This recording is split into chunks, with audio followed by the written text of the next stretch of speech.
last year, New Year's Eve, opposite Oxford Circus tube station, where they're building the new Lidl. I was asleep in the doorway and I woke up to getting pissed on by a group of lads and then getting the crap really beaten out of me to the point I was put in hospital for being a homeless person.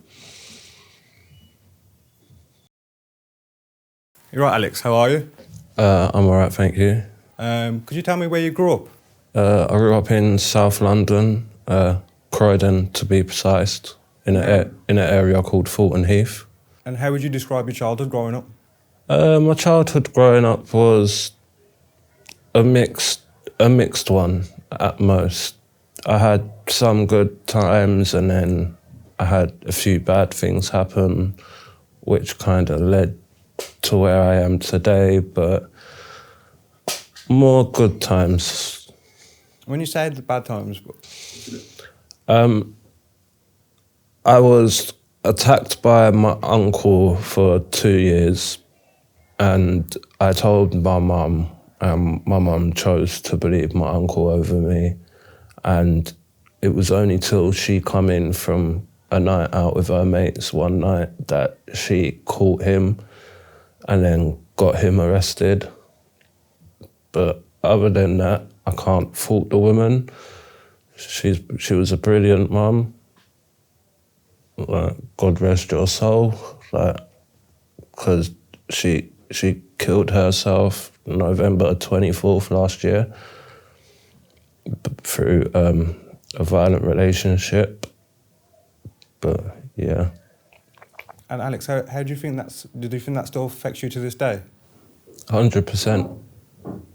I still have night terrors over it. I still think, like, if I'd done something differently, like, maybe it would have been different, but who knows?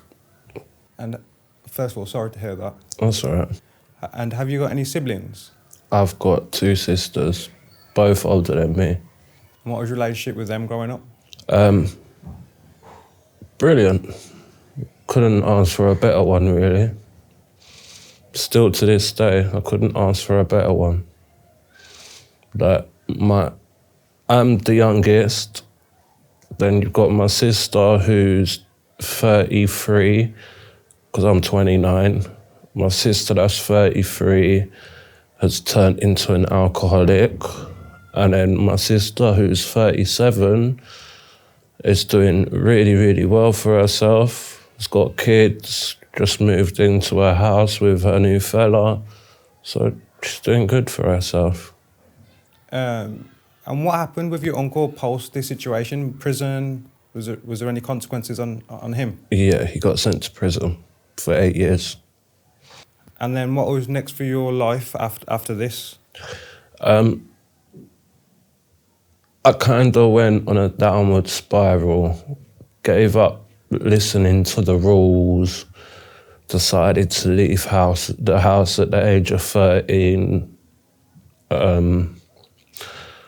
got into a lot of trouble, went to prison, in and out of prison for like the last 13 years until the point of about a year ago, I decided that things had to change because I've got a child of my own who, because of my choices, doesn't get to see me. How does that make you feel? Selfish, very selfish. Because I grew up without my dad, so I thought I would have known and done better. And as well, you said you was in and out of prison. What was the most serious charge or conviction? My lengthiest conviction was 6 years serving 3 for stabbing. And the rest of my convictions were just like some minor, like breaching probation, and others being such as shoplifting to fund drug habits, street robberies when I was younger.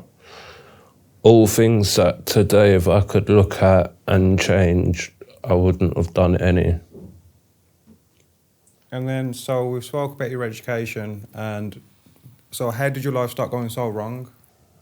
I think a lot of it's to do with me, where I felt like I wasn't being listened to. I then decided to just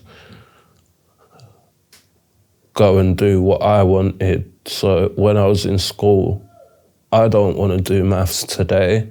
So when I'm going into maths, I'm sitting in the back of the classroom playing on my Game Boy or like distracting everybody else, when if I had actually focused, put my heads in the book, I could have been somewhere else today. Do you feel like a lot of it has to do with your childhood, unfortunately, to why you've gone down the path that you did? I would like to say yes, but then I know part of it still was my decision, so I can't blame it all on that. And how long have you been homeless for now? On and off. Like, the only time I haven't been homeless in a 3-year period is being in prison. Other than that, I'm on the streets, get sent to prison to be released back onto the streets. But I'm working with a charity now called St. Mungo's. I'm under a register, but I've been told because of the huge amount of clientele and everything that they've got, and some people being of severe illness or pregnant or such, it could take up to 2 to 3 months for a place to appear. So I just have to keep doing what I'm doing. And Alex, what addictions have you picked up along the way? When I was younger, I just used to smoke cigarettes and smoke weed. And then, as they say, weed is the gateway drug, which I always thought, no, it's not, but it is, because then it then led to the cocaine, and then the cocaine led to the crack, and the cracks led to the heroin. And now there's not a day I can't wake up without having to think, how am I going to get my money? Because I'm going to go into like a state of withdrawal. But I don't rob no more. I don't steal. I just sit down and beg. But it's not the life I want to live. Oh, what would you say has been the worst memory of your life while you've been on the streets? Last year, New Year's Eve, opposite Oxford Circus tube station, where they're building the new Lidl, I was asleep in the doorway, and I woke up to getting pissed on by a group of lads, and then getting the crap really beaten out of me to the point I was put in hospital for being a homeless person. Alex, in your life at the moment, what's considered a good day? A good day, just when somebody takes 5 minutes out to ask me how I am, not get looked at like a piece of dirt, and yeah, just a good day could just be for someone to turn around and go, look, I haven't got money, because money isn't everything, but how are you? Are you okay in yourself? That would be a good day for me. And what would be considered a bad day?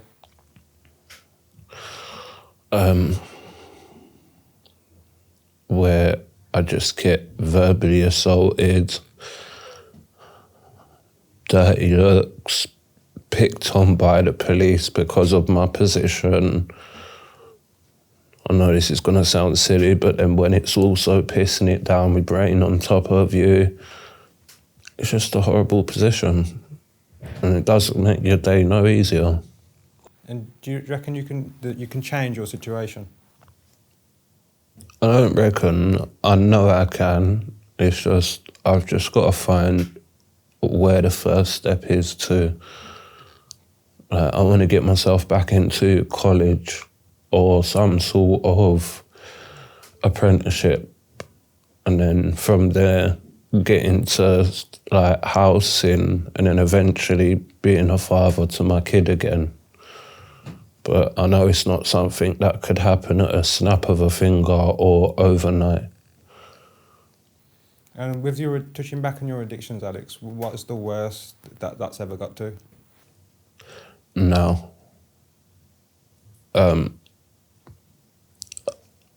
few weeks ago, I got approached by a dealer, asked me if I wanted to work for him. So I said yes. And I was on a 4-bag a day heroin habit, which then led up to about 13 bags a day. And now I'm struggling every single day because my habit's gone from there all the way through the roof. So I'm trying to get myself on a script at the minute. And how easy is that process? Pardon? How easy is that to get done? It's pretty easy, but you've got to go through a medical, then an assessment, and then you have to wait like another following couple of days before you can first take your first lot, because you can't have no gear in your system for 24 hours. Are you withdrawing at the moment? I'm not going to lie, I've had a little bit this morning, but I'm not 100% perfect. How long does it go? Like, how long's the time span before you start withdrawing? If I was to have a £10 bag, it would last me 6 hours, 5 hours before I'd go into withdrawal again. So every day it's just smoke, try to make that money within that time frame to stay normal. And it's not a life. Where do you see yourself in 12 months, Alex? 12 months. Hopefully, even if it's just in a hostel, even just like weekend contact with my daughter, and some minor form of education, just somewhere where I can see that I'm starting to make a difference. And if you had one wish, what would that be? To go back and change things. Restart. And is there anything that you want to say before we finish? Just don't do what I did. And as well, sorry, Alex, are you happy you've done this interview? Yeah, because it's the first time I've been able to get things off my chest. Well, thank you for your time so much. That's all right.